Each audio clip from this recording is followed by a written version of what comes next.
Hasta el momento han comparecido los responsables técnicos del proyecto Metro, que han dado las razones de por qué se construyeron las vías con determinadas características, y la respuesta es muy simple, porque así se las pidieron. Muy buenas noches, yo soy Ezra Chabot. El miedo a provocar una crisis mayor en el PRD, entre otras razones que analizaremos, han hecho que los diputados de la Asamblea Legislativa del Distrito Federal se anden por las ramas en la investigación sobre la fallida línea 12 del metro y no han ido al fondo de esta presunta estafa. Hola, soy Jorge Fernández Benavides. El problema es que se adquirieron en España trenes inadecuados para esos rieles, por lo cual buena parte de la línea 12 ha dejado de prestar servicio. 435,000 usuarios han sido afectados. Además, el gobierno de Marcelo Ebrard no pudo acreditar el gasto de 489 millones de pesos en esa obra y el actual gobierno capitalino deberá reembolsar ese dinero a la tesorería de la Federación. ¿Qué tal? Soy Pablo Iriart y esto es México Confidencial.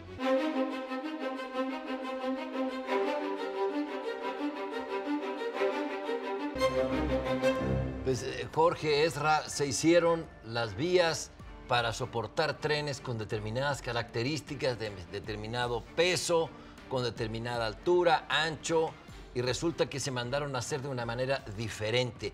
Pregunto, ¿puede la ingeniería cometer errores tan grandes o hay aquí un asunto político, una decisión que tiene que ver con temas distintos a la ingeniería, que es la que ha entorpecido el funcionamiento de la línea 12 del metro y que ahora está parada?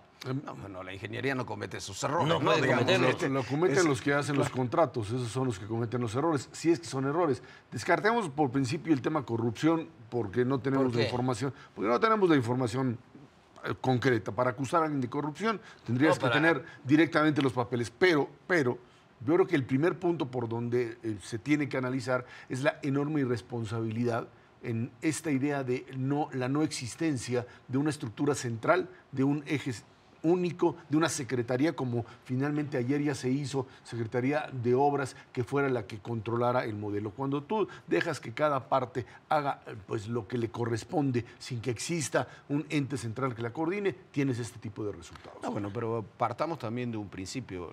Estos niveles de ineficiencia en una línea que costó, sumando los trenes, 45,000 millones de pesos, esos niveles de ineficiencia son también una forma de corrupción cuando hablamos de dinero público.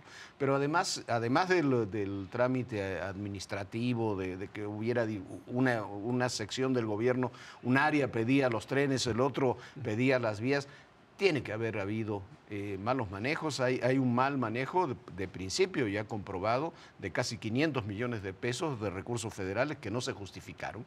En una obra de esta dimensión no puede ser que no puedas justificar. Que se movieron de una partida que no correspondía y que dijeron, bueno, luego la podremos tapar. Y no pudieron, y ahora tienen que regresarla a este gobierno. Yo creo que... ¿Cómo? Perdón.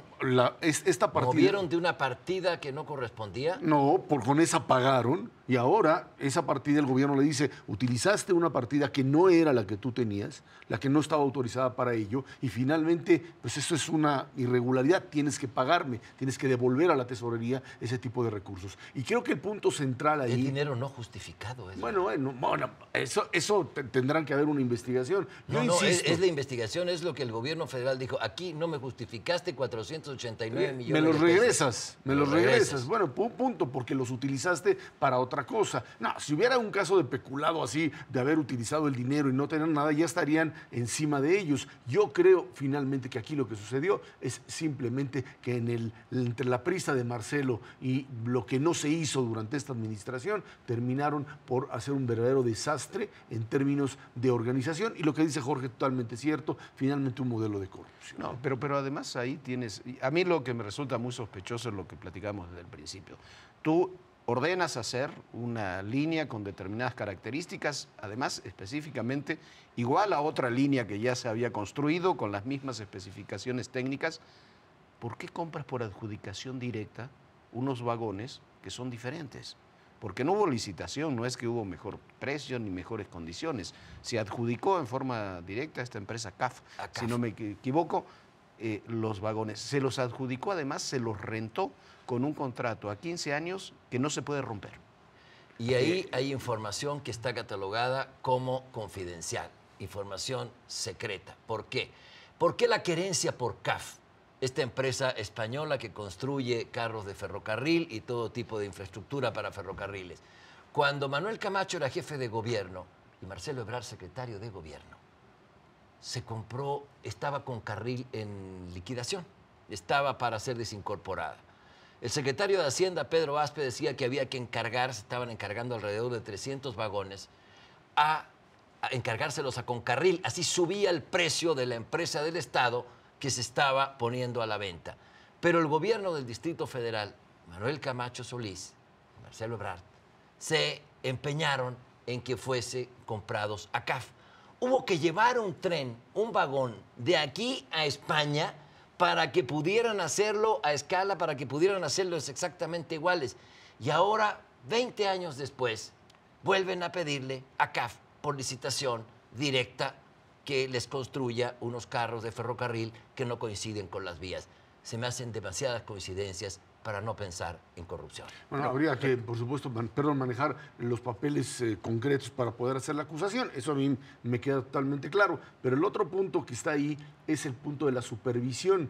Cuando la empresa que tiene que supervisar todo el manejo dice, pues a mí CAF me dijo que estaba todo correcto, no tengo por qué dudar de CAF, no se hace la verificación, ahí también puedes pensar en ese elemento, pero creo que en todo caso hay un interés político de que esto termine bajándose, que no se eleve hasta convertirlo en un problema político entre federación y gobierno del Distrito Federal, pero también lo que es cierto es que no han podido, en un mes que tiene parada la línea, nadie puede hacer nada porque las empresas dicen, las empresas como el consorcio que encabezaba IICA o las otras dicen, nosotros no somos los responsables, no se puede determinar un responsable y por lo tanto, pues a ver quién va a pagar por la compostura de esto, ¿no? No, eso es indudable. Regresando, yo creo que el tema central es el tema de los vagones.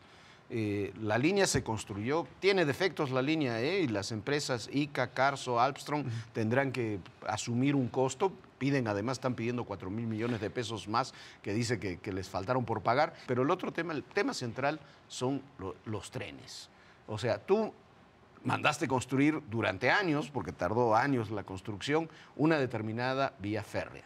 Y sorpresivamente decides comprar unos trenes con otras especificaciones que se sabía que no tenían las mismas dimensiones, los rieles, que los espacios entre las ruedas, los bogies creo que se llaman, de los trenes, y lo hiciste por licitación directa. Cuando se mandó construir una vía férrea, en este caso una vía de metro, para otro tipo de trenes que ya están funcionando, que ya estaban operando en la línea A, simplemente hubieras podido utilizar los mismos. Parte de lo que dice Pablo es verdad, pero además no solamente eso, había un acuerdo con una empresa china para que entregara los trenes que se habían pedido originalmente. Fue Marcelo Ebrard a China, llegó a los acuerdos y sorpresivamente decidieron que la empresa china no, que lo compraban a CAF. ¿Por qué? Y los rentaban con un contrato además leonino. El contrato es por 15 años, no se puede romper. Platicando con autoridades del DF, preguntaba, oye, ¿se puede romper ese contrato? No se puede romper. Y es verdad lo que dices, no creo que haya interés del gobierno federal de elevar este tema. Pero el gobierno del Distrito Federal yo creo que va a haber que ajustar varias responsabilidades del pasado y del presente. Tiene la obligación. por lo que ha ocurrido. Tiene la obligación el gobierno. Y ver quién paga. ¿Quién paga? ¿Quién paga la reparación? ¿Quién la va a pagar? ¿Quién es responsable? Ahí está el punto, por eso están atorados durante hasta el momento, tiempo. Ezra, hasta el momento quienes pagan son los ciudadanos. Sí, somos los nosotros. ciudadanos son los que están pagando. Bueno, no solamente falta de justificación de 489 millones de pesos, sino que la línea 12 se haya ido de 14.000 a 25.000 millones de pesos su costo. Es casi el doble. Digo, ¿en qué empresa la planeación de un proyecto para ejecución se te va al doble en el costo? ¿Es un problema de ingeniería o es un problema de otra naturaleza? Aquí sí no quiero prejuzgar. En lo otro, por supuesto que sí, por supuesto que es inconcebible que te traigan trenes que no corresponden con las vías, que al poco tiempo ya las tienen deshechas, que se le adjudique de manera directa a CAF, la empresa consentida del tándem Ebrard Manuel Camacho para poner trenes de 20,000 millones de pesos para ponerlos en unas vías que no están hechas para ese tipo de vagones. Desde luego que aquí hay anomalías y me parece que lo que se está buscando no solamente es no crear un conflicto entre la Federación y el gobierno capitalino, sino dentro del gobierno del Distrito Federal. ¿Qué va a hacer el jefe de gobierno con Ebrard? ¿Lo va a citar o no lo va a citar? Le va a preguntar por qué estas decisiones políticas no son del encargado del metro. Estas decisiones de comprar y comprar sin licitar, alquilar sin licitar en este caso, tener contratos reservados y hacer este chapucero de miles, de decenas de miles de millones de pesos, no es una decisión de técnicos, es una decisión política. A mí me parece que en todo caso el tema de responsabilidad estaría ligado tanto a la administración anterior como a la administración actual. Aquel que recibe directamente, en este caso la administración Mancera, tenía la obligación de haber dicho desde el principio, señores, lo que me están entregando a mí, ¿sí? No es lo que corresponde en ¿Sabía? términos. No lo sé. No, bueno, pero No, sí. bueno, lo que tú estás diciendo que hay responsabilidad de la No, administración actual. por eso. Hay responsabilidad, si sabía, hay una responsabilidad legal de haber recibido algo que estaba mal y lo estabas encubriendo. Y si no sabías, tienes una responsabilidad política porque simplemente pues, no tienes la habilidad suficiente como para operar un gobierno. En un caso o en otro, estás ante una realidad muy, muy clara. Se ponen a andar los trenes, Ezra, y al año resulta que las vías se empiezan a abrir, los durmientes se pandean. ¿Qué fue lo que pasó? Bueno, estos trenes no son de las especificaciones requeridas para transitar por estas vías. Hay una corresponsabilidad, sin duda alguna de las dos partes. No, pero a ver, yo creo que ahí sí hay un tema importante. Estás hablando como el almacenero, con el almacenero que vende una licuadora y que a los 5 días no te funciona la licuadora. Señor, usted pagó por esa, debió haberla revisado. Pero tú la recibiste y no dijiste nada hasta que reventó. Entonces también es una responsabilidad. Pero tú la recibiste con un estudio de que estaba... Que certificaba que estaba bien. Ahora, lo que está mal, eso ya lo sabemos, también es ese estudio, porque simplemente no hicieron la revisión. Les entregaron los documentos.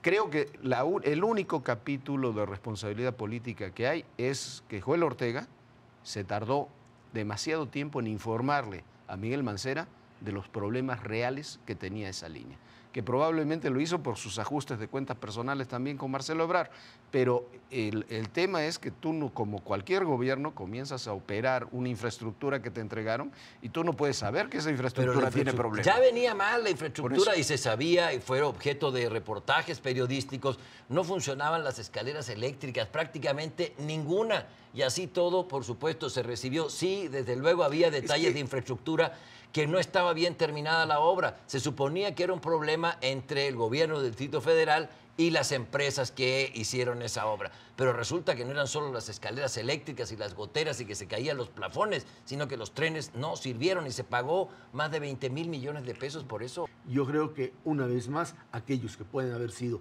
responsables de anomalías, corrupción o incapacidad, simplemente van a quedar tapaditos y sentados ante esta nueva realidad, mientras sería una lástima que quedaran tapaditos y sentados. Otra vez la línea, que es lo que la gente si quedan tapaditos y sentados, quiere decir que hay encubridores.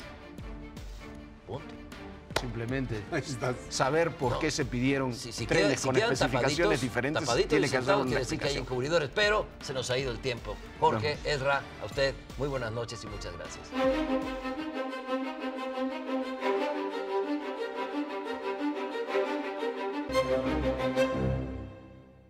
Hola, ¿qué tal?